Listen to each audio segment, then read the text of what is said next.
Howdy y'all, I'm Dr. Jeff Jarvis and I'm back with another PRM. This one is about withholding resuscitation. This protocol outlines the circumstances in which you do not need to begin resuscitation.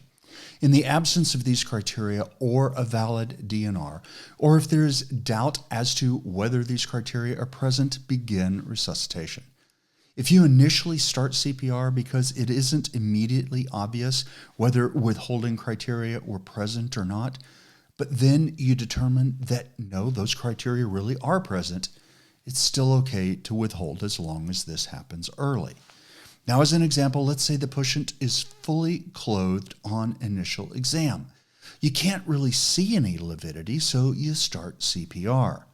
As you get the chest exposed, you note, sure enough, there it is, lividity and rigor. Now, since this is a sign of obvious futility that just wasn't immediately visible, withholding is appropriate. If, on the other hand, you've been doing CPR for more than a minute or so, or if the arrest was witnessed, well, then continue resuscitation. If you feel early termination is appropriate for whatever reason, feel free to call OLMC earlier than would otherwise be called for in the termination protocol. Now, in general, withholding does not require OLMC, but termination does.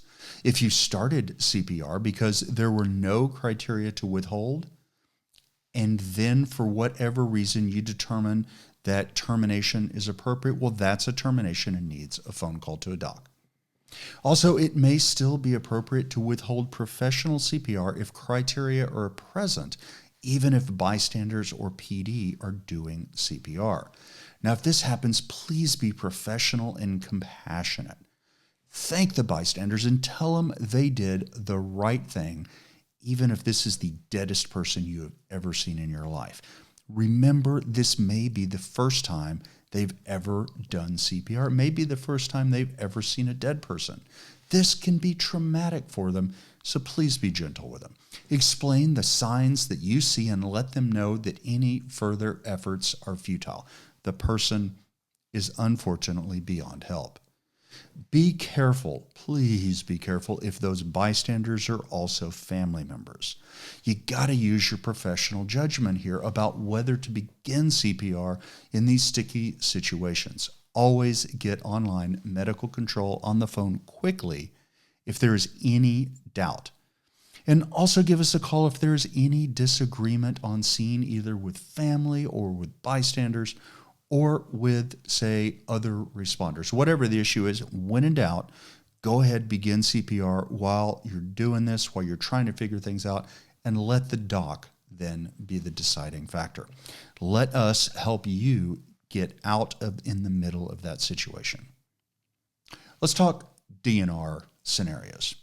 Now, follow the DNR policy if there is a valid out-of-hospital DNR. It doesn't have to be a Texas DNR. It can be any state's out-of-hospital DNR. That's the key thing, out-of-hospital. Now, unfortunately, as I have been looking into Texas law, not only does it say that a physician has to be the one to terminate, in other words, termination has to now be online medical control, Texas law also says that EMS clinicians can only follow out-of-hospital DNRs. That means you can't follow POST forms or physician's orders of life-sustaining therapy. Those forms, any other form of living will, cannot follow. Most unfortunate, one of many places that I disagree with the laws passed in Austin. Unfortunately, Austin is not, I'm not on their speed dial. They don't call me and ask me my opinion. I know, you agree with me. That is a tragedy. They really should, but they don't. So what do you do in this situation? What if you just have family members there saying the patient would not want to be resuscitated, even if they have, say, a power of attorney? Texas law says no, only out-of-hospital DNRs. I agree, that sucks. Physicians, on the other hand, that stupid law does not apply to us. We can. So call us immediately as soon as you realize that you're in this type of situation. We want to honor the expressed wishes of our patients, and we will do everything we can to honor those wishes. We can also just talk to the family, and we can give you an order to terminate based on what they say. Now, keep in mind here, I'm not asking what they would want. I'm asking them as the person who knows the family best, knows the family member, this patient best, what the patient would want. That's called a surrogate decision maker. As a physician, we get to do that.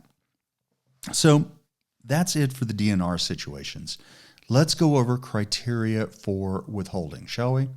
Let's get the obvious stuff out of the way. These signs include decapitation, hemicorpectomy, patients cut in half, rigor mortis, lividity, premature delivery of less than 20 weeks gestation.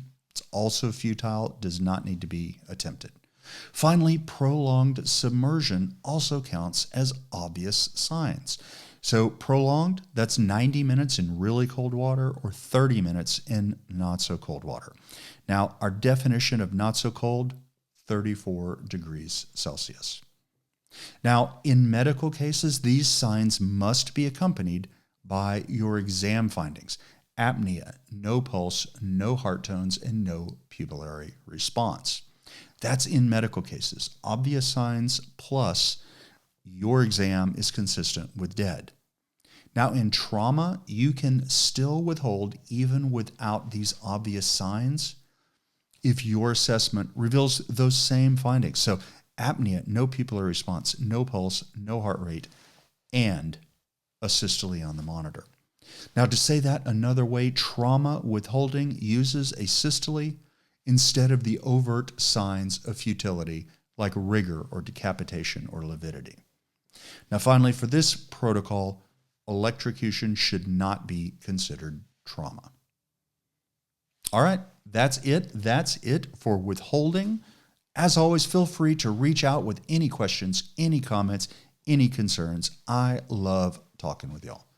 Also, I hope y'all know how much I appreciate being your medical director, how much I appreciate what y'all do for our patients and our community every single day. You are changing lives and making this a better place to live. Thank y'all and take care.